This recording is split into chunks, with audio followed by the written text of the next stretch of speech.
So I'm here today with Evelyn Bacopulos, who works out of Bellwoods Tattoo shop on Ossington. And we are going to dive into an industry that's pretty common place now and understood, but look at a unique perspective that Evie's taking in the space. Welcome. Thanks. So happy to have you here. Thank you. It's good to be here. Good. So obviously I'm familiar with the tattoo space. I've been getting tattoos for years. I think, we just touched on it. I think I never want to do it again. That feeling and that sensation. But I think the alignment for me and for us chatting is that essentially in our industry, we're transforming people in whatever capacity we're doing, both art. Yeah, it's been like a little bit of an overlap between our worlds. Yeah, and we've been Instagram friends for a couple of years now and wanted to work together, so I'm really glad that you're here. Yeah, thanks so much for having me. Yeah, so I want to talk a bit about, your unique approach to tattooing, where you got started, your story. So how about we start with that? How about we start with your story? How did you land in this space? Sure. I mean, I've been tattooing traditionally for about 15 years. And about 5 years ago or so, I began doing the areola restorative tattooing. And how I got there was, there's so many reasons. I initially, I watched my mother go through breast cancer. My dad had a bout of cancer earlier as well. And just that, the feeling of like not being able to really do anything about it. My sisters, both of them went into medicine. One's a nurse and one's a doctor. Okay. I'm sure that had a lot to do with my parents', medical background as well. So I don't know. I guess the way I kind of fell into it gave me some kind of like this cathartic way to kind of give back or contribute in some way, I think. Interesting. That's awesome. So can you, for those who don't know, why don't you talk a little bit about areola? So areolar tattooing, restorative tattooing, 3D nipple tattooing is the process of restoring the nipple and or areola after someone who's had cancer, has a double mastectomy or reconstructive surgery. Also folks who've had gender affirming top surgery. Specifically with someone who's gone through cancer, they'll typically remove all of the tissue, so there will be like nothing left. Mm-hmm. So typically I'll see women who have undergone reconstructive surgery after breast cancer, whether that be a double mastectomy or just a unilateral reconstruction. I'll also see people who have just had breast lifts or I had no idea. Yeah, sometimes because if you have to rearrange like the areola, it's in it doesn't always heal that great. Yeah. So I'll restore a little bit of that as well. Mm-hmm. And also folks who've undergone top surgery for gender affirmation. Great. When you do that surgery, you literally have to cookie cut the areola. So more often than not, there's a bit of rejection. Got it. Yeah. So is it like folks, a scarring or something? Well, sometimes the nipple doesn't even take because you have to physically cookie cut it, so it's smaller. Oh, okay. So sometimes it doesn't take. Now more, oftentimes folks just choose not to get it transplanted at all, knowing that getting a tattoo is a better solution. Right. And I've been, as I mentioned, following for a while. Your work is remarkable. It's like the most 3D thing I've ever looked at. It's wild. It's so amazing. Thanks. So when you're doing the work, to be the technical side of things, sure. Are there any skin tones that you can't work on? No. Every skin tone? Yes. Okay. Love that. We are aligned. We don't bring anything into North that we can't do for everybody. Is it something that you... I am assuming after surgery, the skin is stretched, it's thinner. Is it a different process to the technique? It can be, especially if you've had radiation. Mm-hmm. That skin tends to be a little bit more thin, less elasticity, a little bit more delicate to work with. You also have to sometimes work with hypertrophic scarring. And that's something that we can work with as well and kind of camouflage that out as we're doing the areola. This is huge in the cosmetic industry as well. Yeah, scar revision for sure, and the masking with tattooing rather than looking at removal through technology. Okay, It's yeah. masking instead, because it's so hard to get rid of scarring. And even stretch marks, people are using tattoos to cover the pigment in the skin. So I can imagine this world just being like busted wide open for you. Yeah, it's and being a crazy. go-to. I mean, I can't touch on all of the PMU. I mean, I'm more specifically in terms of like the areola and 3D nipple stuff. Yeah. That's more my shtick. Yeah. It's, you know, when you're doing the scar and the stretch marks, it's a little bit more delicate, you know. Pigment matching precisely. No, I mean, too, right? the pigment matching is not like a thing. Like I can, you know, customize any color you want. You talk about but it like it's a just different like process. It's like such a skill. Well, I'm just picking you up over no, here. it's. I mean, tattoo like so. Doing the areola tattoos, it's kind of like. It's funny you mentioned, you know, color. It's kind of like every one that I do is kind of like a painting. You know, every Right. single one is a little bit different. You know, we go with, you know, the tones of the person's skin tone. But it is like we're mixing right there as we're doing the tattoo, you know, right as we're doing it. Amazing. That's so great. So I'd love to talk about like the emotional side of what you're doing. Oh, yeah. I can imagine it being just such a beautiful gift, like a cherry on the top of a beautiful sundae that might have been really hard to make. It can be overwhelming sometimes. It's been the most rewarding work of my whole career. I mean, as I said before, I've been tattooing for a while. When I started doing this, I remember the first one I did. Her name was Stacy. She was sent to me through Rethink Breast Cancer, which is an incredible organization. I've been working with them for a few years. And I'll never forget that first tattoo. I was so nervous to do it, and it was like a new experience for us. But her reaction to when we were done was just so incredible. And she came in not even sure that she really wanted it, but was just blown away at how she's like, even months later, she'd message me saying, you know, I didn't even think about what it would be like to just go to the gym and get changed and not have to really worry about not having anything there. Yeah, it's a simple thing. You know, right? and Yeah. looking in the mirror after a shower, it's not that constant reminder, you know. It's like almost like it's a closure piece, I can imagine, right? It's like just, or maybe The you end never of really something. Get it. The end of I something, can't. Yeah. I mean, I'm not in their shoes at all. But from what I get from them, it's a lot of like, this is the end. Like no more. Yeah.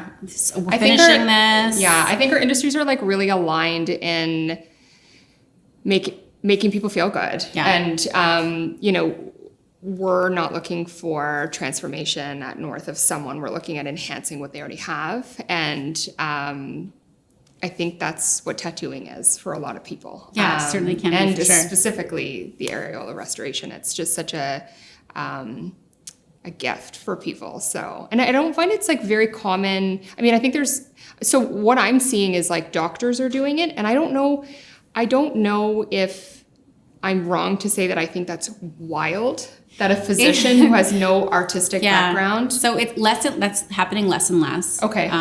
But yeah, they don't have the expertise, the skill set, and the art background to really do that. I mean, it's funny because a surgeon in Toronto recently stopped doing them, and reached out to me and saying, like, I can't do these anymore. Yeah. Like, there's no reason for me to be doing them. So, well, it would likely take I can't even imagine how much time they just can't really get that. It's not like you won't get the 3D effect. No. And you were talking a little bit about, can anyone, any color get tattooed? There's only 2 color options, is what I'm understanding, when you go get one from a surgeon. Okay. So that's a big difference as well. Yeah, so I think it's more just about the access and we were at North, we work with the trans community and gender affirming treatments, specifically hair removal or, feminizing a face or masculinizing a face. And I think it's about accessibility and really people knowing that you're there and that this is what you're doing, because the tattooing it's a taboo industry. I mean, Toronto, it's common. Everybody has tattoos in Toronto. It's really normal. But I mean, I've been to places where people have looked very strangely at me for having tattoos. And I'm like it's so normal here. Yeah. If you think about it, it's like illegal in many parts of the States. It was illegal in New York up until 85, I think. That's insanity. I know. Yeah. I know. Yeah. So I think it's just like taking an industry that's sort of perceived as one thing, or for many people one thing, and then opening up this whole other beautiful experience and showing that it's actually not just that. I hadn't realized that you guys did a lot of work with trans. And it makes sense, because you could do like fillers, and that's amazing. I didn't even consider that. That's incredible. Well, I think we don't yell about it because it's a private experience, of course. But I think the message is that like you have a home here if you want to come, kind of thing. That's awesome. So, and same for you. That. Yeah, that's a huge portion of my clientele. Yeah, great. Well, we're aligned. I love it. So we touched a bit on the taboo nature of tattoos and still being misunderstood. Obviously, it's becoming more mainstream. But what are some of the barriers that you are experiencing today with getting your work out there? So specifically with marketing and with Instagram, Facebook, which is where I, get a lot of my clients. Yeah. As a traditional tattoo artist right now in the industry, this is your portfolio. This is how you get your clients. Instagram. Yes. Okay.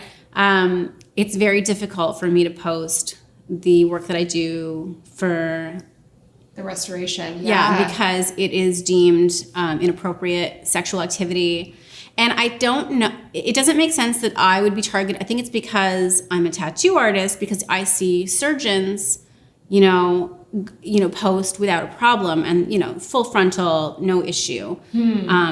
But I'm posting before and after. I have to, tag, this is a tattoo, this is, and I've almost lost my Instagram.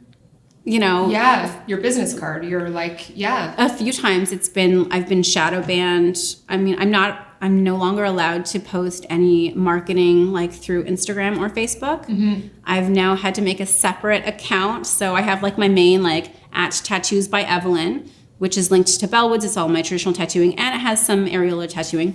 But now I've made areola tattoos by Evelyn, and I've prefaced every post with an illustration. I did like a series of illustrations to kind of you have to swipe to see the image, to try to curb that issue. Are people flagging it, or is I it don't just? know. I think maybe. I'm not sure. The before and after. Who would flag that? Yeah, I don't know. I mean, who would flag that? It's like. Yeah, I don't know. There's a lot of weirdness about before and afters in my industry. We typically don't post because that's not what we're promoting. Yeah. Whereas for you, it's I can very see that, specific. But I need that to show, 100%, my work, yeah. right? That's also, they look so damn real that people are probably like, shit, like that. Well, a lot of it is like just, a robot, looking for nipples through. And like this is sexual activity. Nipple robot. That's a real life goal. I don't know. Yeah. So that's been a bit of a challenge. So, doing stuff like this and talking with surgeons and working with clinics directly, word of mouth has been a huge thing. Working with, organizations like Rethink, that's been a big thing to get the word out. Yeah. I wonder if the 519 would be a good connect as well. Oh, totally. Absolutely. I've worked with someone who works there a couple years ago when I first started doing the gender affirming areola tattooing. Yeah, the 519 is amazing. I mean, it sounds like you're getting out there. It's interesting to look at maybe this being something that will eventually be more medically deemed, and maybe Instagram doesn't have to be the vessel. Yeah. I think it could just be a powerful... Oh, completely. And I think it's only the vessel for me because I'm a traditional tattooer. Yeah. Instead of a PMU. There's a difference. Right. So that's a big barrier. I do have a website, and that, shows my work as well. Yeah. But I think that the Instagram, Facebook thing is big because I'm a tattoo artist. Yes. And that's what we use. And that's what I'm used to. Yeah. And do you foresee the accessibility piece? Tattoos are expensive. I mean, unless you're going to a shitty tattoo artist. Yes, they are. Yes, for sure. And especially in the last few years, the price has definitely increased. Yeah, I can imagine with ink and everything going up. But what about Like, do you see this becoming something that OHIP might cover down the line? Oh gosh, or? I would love that. I would really love for that to be a thing. Yeah. I have talked briefly with a couple of the surgeons in this, like reconstructive surgeons in the city. There's just so much red tape around it. I don't know if like, essentially I have to like go to medical school to like be a surgeon's assistant to, you know, I don't know. It is something that I've been working on. I would love for that to be a thing. Right now it's not. So I try to make my service as financially accessible. That's, you know, one of the reasons why I started offering it, because comparatively, it is quite expensive to get it done. A lot of my clients are still able to put like, what do you call it when you Submit a claim. submit? Thank you. So a lot of my clients are able to submit a claim through their own insurance and have the service covered. Wow. I wonder what that, yeah. I don't know what kind of insurance you need to have, or but often Maybe health insurance of some sort. Yeah. So amazing. Well, if there's any way that we can help get the word out, I mean, we're doing this, but happy to shout it loud and clear and refer to you. So if we're looking at PMU, permanent makeup artists, that's what it stands for? Yes. I knew that. If we're looking at permanent makeup artists versus a tattooer, are permanent makeup artists doing areola restoration? Yeah. Oh, yeah. For sure. I mean, the majority of areola tattooing is permanent makeup artists who do it. It's really? Yeah. I don't know why I find this wild, because it's like PMU is semi-permanent. I think. Well, I don't know. I just was talking to someone last night about it, and they posted this kind of infographic about PMU tattoos, how they last typically 1 to 3 years. Yeah. And I immediately messaged her like, why is that? Like, I couldn't figure it out. And we were chatting on it for a little bit. And I guess because they work typically on the face. The pigments they use are designed to fade over time, to be a little bit softer. Yeah. And they don't, the depth of tattooing is a little bit less. It's very surface. Is what I understand. Whereas, when you're getting a tattoo, it's permanent. I mean, like, I apply my traditional tattooing to the areola tattooing. Okay. Yeah, that's interesting. I don't know why I'm so surprised by PMUs doing areola restoration. I thought that it was like, I mean, I've been microbladed. I know about lip pigment. We have like a close friend of North that comes and does treatments with us. But I would assume that when you have an areola restoration, you want it to be there. You don't want to modify and change the look of the nipples. Like, you want it to be there and be done. Yeah, so I was surprised at that too. I was surprised that it was not permanent. Or semi-permanent, I guess, and would fade over time. Yeah, that's interesting. Okay, well, thank you so much for sharing everything with us today. I can't wait for people to see more of your work and follow you and learn from you, and we will be a forever referral source to you. Oh, thanks so much for having me here. Thanks for coming.